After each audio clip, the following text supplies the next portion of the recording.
Well, it took them over a year, but Super Nintendo games are finally on the Switch. 20 of them in fact, so I guess I won't be needing this anymore.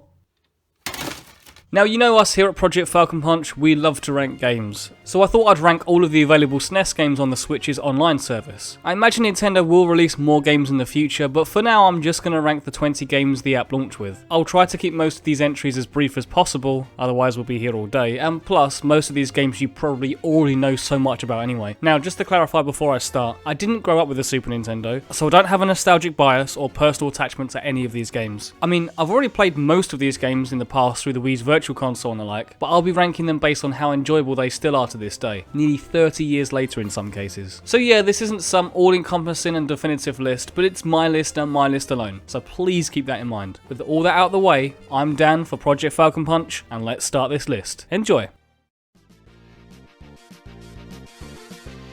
Released in 1992 as a launch title for the Super Nintendo in Europe, Super Soccer is your basic as basic can get football game. Now, I really like playing as well as watching football in real life, and I used to be obsessed with the early Pro Evo titles back in the day. I even own a bunch of old Saturn football games and have fond memories of World Cup 98 on the N64. Basically, I've played a bunch of old school football games in my time. This one right here though, it's not good. The controls are the main culprit here, as passing the ball requires you to press the start button to swap which player you want to pass to, and then pressing the actual pass button. It's clunky, it doesn't feel good at all, and there's no red cards, so you'll be sliding all over the place with reckless abandon. That might sound fun, but it gets old fast. The AI always blocks my shots and passes, but my keeper has a harder time just picking up a loose ball. It's not held up at all well, and definitely one you should skip over. Kinda like Super Soccer, Super Tennis is just a bang average sports game that's aged about as well as last year's Strawberries and Cream. Get it? Because tennis? It was released in 1991 with its most impressive feature being its use of Mode 7 graphics, but that certainly doesn't help with its controls. It's just so stiff to play. Mario Tennis, this is not. I honestly have a hard time just serving the ball without faulting. Even the CPU has the same problem. I do think the game plays slightly better in doubles matches, as you don't have to cover as much ground on your own, but it looks hilarious when two CPU controlled players are battering it out of the net. Released in 1993 in the West, but late 92 in Japan under the much cooler title of Rushing Beat, Brawl Brothers is an arcade beat-em-up brawler, essentially think Final Fight or Streets of Rage, but nowhere near as good as those two. It's by no means bad, but definitely not one of the worst of these games I've ever played, but the SNES had much better options than this. A lot of these types of games can be pretty repetitive, but Brawl Brothers doesn't hide it, with seemingly endless corridors of bad guys with barely anything interesting happening in the background. There's this chopper that appears and fires constantly over the first stage. That was a thing that happened and was kind of annoying. This has nothing to do with the modern E.D.F games, as Super Earth Defense Force is basically a shmup like R-Type or Thunder Force. Again, it's not nearly as good as those two examples, but it's not bad. It's hard as nails, as you only have 3 hits before you go back to the start, but you can level up your ship as you go. There's a variety of different weapon types to choose from at the start, but I found the homing weapons like the S-Laser by far the best. Bizarrely, no sound comes from your shots, so there's a lack of oomph to everything, but other than that, Super E.D.F is okay. Speaking of hard games, here's notoriously one of the hardest games to ever grace the Super Nintendo. Originally released for the system in 1991, Super Ghouls and Ghosts is like the third game in the Ghouls and Ghosts series, or Ghosts and Goblins, or whatever Capcom decide on calling this franchise. It's a semi-sequel to the NES game, but with a big difference here is that you can double jump. Not that that helps at all in Super, as the jump is just as stiff and rigid as the original. The whole game is just designed to kill you at every turn. Yes, it's hard, but to a point of its own detriment. It's incredibly cheap, with enemies throwing objects at you non-stop and a multitude of traps all over the place. Luckily, the SNES Online app has that fancy rewind function, so you can finally beat this ridiculously hard game. And I don't care if that sounds like cheating, this game is cheap, so I'm okay with being cheap too. Released in 1994, Geomac 2 is obviously a sequel to the SNES original, but wait, it was known as Geomac 3 in Europe and Japan because they classed a game called Congo's Caper as Geomac 2, but then in the US anyway, regional differences aside, this Geomac 2 is your basic-ass character action platformer set in prehistoric times that is totally historically accurate. It has an overworld with towns to visit, stone coins to collect to spend on certain upgrades, and health items. The best parts are definitely the rideable dinosaurs you get in certain levels. Overall, it's an okay platformer, certainly nothing outstanding, but equally nothing terrible. It's amazing that Stunt Race FX has finally been re-released on the Switch here, 25 years since its original release. As the name would imply, the game used the Super FX chip to perform these impressive graphics. Well, for its time. But that's the thing, as cool as this game is for running on a Super Nintendo, which is actually crazy when you think about it, it really hasn't aged too well. Now, I don't mean in its visuals, because I actually love the look of the game, but it's just that frame rate, or lack of one. I find turning a real chore because of it. Mechanically, the game is cool, as it plays more similarly to F-Zero than Mario Kart, as you have a boost and damage meter, which you can refill by picking up certain power-ups on the track. Although, unfortunately, one thing it does borrow from Mario Kart is the rubber banding AI. For example, I was in first place for the majority of this race here, and then on the final stretch, right by the finish line, another vehicle just zoomed past me into first. I mean, for its historical value alone, it's certainly cool that Nintendo have finally re-released Stunt Race FX, but to me, it's nothing more than a novelty. I'll always prefer a higher frame rate over, oh my god, look at these graphics. God damn it. Released in 1997 in the US and 98 in Japan, Kirby's Dream Land 3 is one of the latest Super Nintendo games. In fact, Japan received Super Mario 64 nearly 2 whole years before this Kirby outing. It actually never came out here in Europe at all at the time, so as a Brit it's nice to finally play this one, but it's not as good as the superior Kirby Superstar. Dream Land 3 is your typical Kirby game where you can suck up enemies, use their abilities, or just fly over the whole stage. You also have an AI controlled partner if you don't have a second player, but they are really dumb, get left behind and often die in stupid situations. I'm going to be honest, I'm not the biggest Kirby fan. In fact, I've always preferred the spin-offs like Canvas Curse and Epic Yarn. But Kirby's Dream Land 3 is a fine game. It's fine, but there are better Kirby games out there and better platformers on this list. Released in 1991, Pilotwings was and still is a great showcase for the Super Nintendo pseudo 3D Mode 7 graphics. I'll say this up front though, Pilotwings is not an easy game to pick up for the first time, and it's an even harder game to master. You can pilot a plane, skydive through some rings, or my personal favourite, boosting around in the rocket pack. I know some Pilotwings purists are going to hate me for saying this, but I'll always prefer the sense of freedom flying around in the sequel, Pilotwings 64. The original is still a great game, mind. That was really short.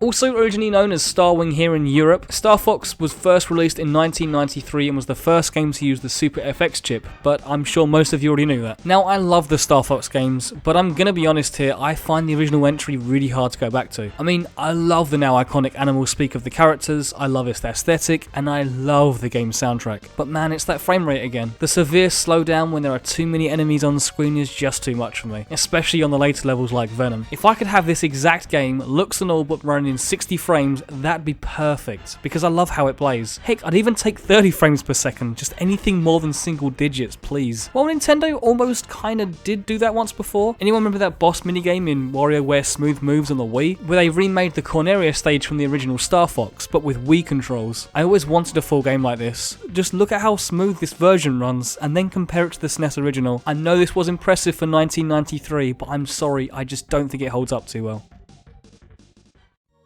Here's a game I knew absolutely nothing about going into it, but came away pretty impressed. Released in 1994, Demon's Crest is a sequel to the Game Boy game Gargoyle's Quest, which in itself is a spin-off from the Ghosts and Goblins games. If I had to describe how Demon's Crest plays, I'd say it's like Super Ghouls and Ghosts and Super Castlevania 4 had a beautiful gothic baby, with a little sprinkle of Super Metroid DNA. The levels are linear and rich with dark atmosphere like old school Castlevania, but at the end of the levels you can explore this Mode 7 open world-esque map, as you fly around and land at your next destination, giving it a somewhat Metroid non-linearity. Honestly, it's the game's coolest aspect. The actual side-scrolling action is pretty great too, feeling like a better Ghouls and Ghosts, complete with mid-air flight and wall grabbing. Don't be fooled though, Demon's Crest still has its Ghosts and Goblins difficulty roots. It's nowhere near as brutal, but it's also no walk in the park either. It's definitely a fun game overall, and one that holds up remarkably well.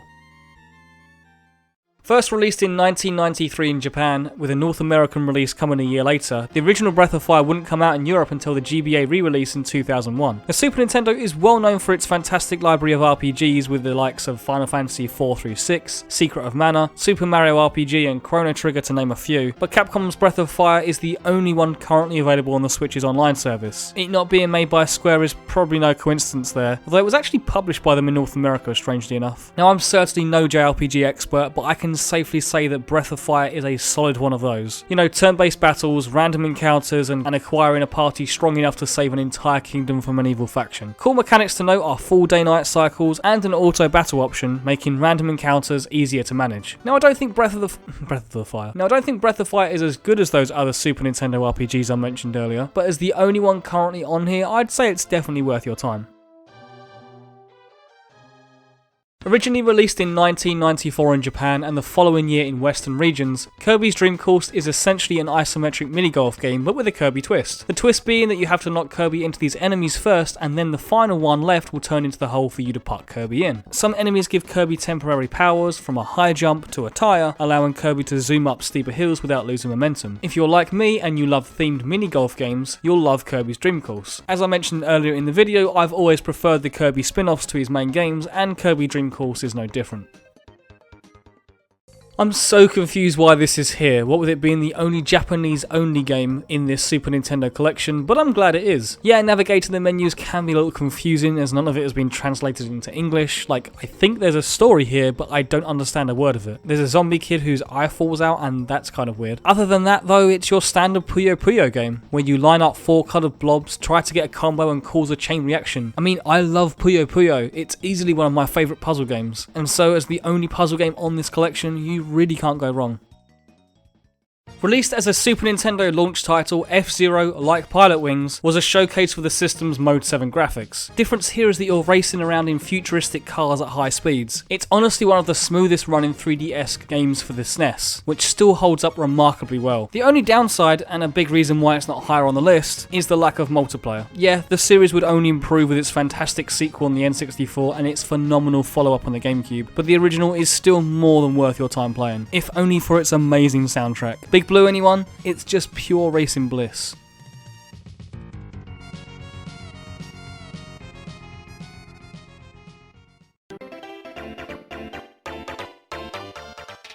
Hey look, it's another Mode 7 racer. Yeah, Super Mario Kart is slower than F-Zero and visually doesn't look as nice, but it has multiplayer which already gives it infinitely more replay value. It laid the groundwork for the series going forward, with its formula still being used to this day. Yeah, elements have changed and new mechanics have been added, but the core Mario Kart experience has remained largely untouched. You know, trying to screw over every other racer on the track. I'll admit that the controls can take a little while to get used to, the flat terrain can be a little straining on the eyes at times, and the computer players are cheating bastards. Yeah, thanks for that, Bowser. But playing this in 2-player is still as enjoyable as it always was, especially the battle mode. There's a reason why many people still call Super Mario Kart their favourite Mario Kart game. Not me though, but I can definitely still appreciate it immensely.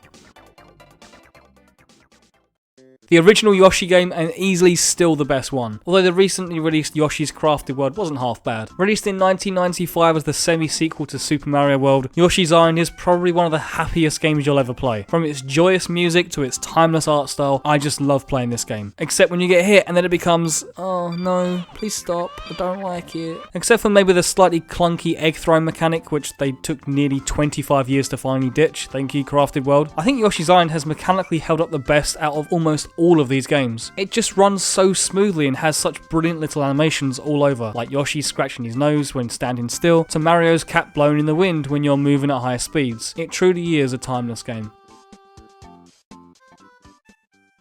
It's not a bad way to launch a new system with, is it? With one of the greatest platformers of all time. Super Mario World is probably my favourite 2D Mario game. I love how it controls, I love how it sounds, I love the introduction of Yoshi, I love finding all the secrets, and I just love the encounter with Bowser at the climax of the game. It's beautiful. I love all the neat little touches to the world, like this sunken ship level is actually a destroyed airship from Super Mario Bros. 3. I mean, there's not much more I can add that hasn't already been said about Super Mario World. It's platforming perfection, just go and play it. It's incredible.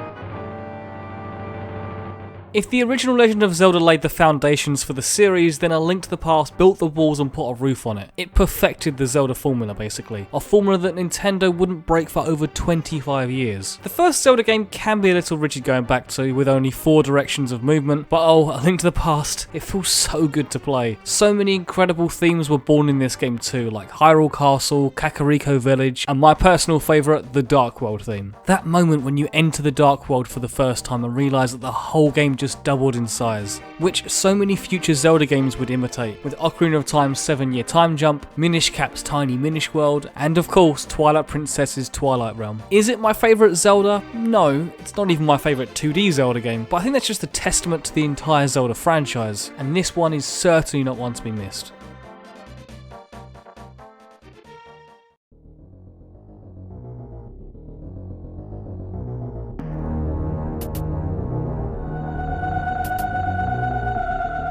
It wasn't entirely easy for me to decide, but Super Metroid is my favourite Super Nintendo game on this list or otherwise. Released in 1994, it was largely overlooked in its time, with games like the first Donkey Kong Country and Final Fantasy VI coming out in the same year. In some cases, like Controls, I think Super Mario World and A Link to the Past hold up a little better than Super Metroid, but they don't hold a candle to its atmosphere and environmental storytelling. I know it's been said countless times before, but that cold opening of the final Metroid in a lab with a bunch of scientists' lifeless bodies on the floor, as the title screen appears and the music drops, is just incredible. And then you begin the game, explore the lab and find the same area, only to notice the broken glass and a missing Metroid. But wait, it's here in the next room. Oh shit, it's Ridley. Everything about that opening is perfection. And then after that you've got a whole game to play that defined a genre. Sure, the original Metroid did it first, but Super took that game's basic groundwork and expanded on it in every possible way. The sense of isolation and eagerness to explore the world is so cool, and it's something that the Prime trilogy would go on to adapt into 3D majestically. Super Metroid is the game that everyone deserves to play.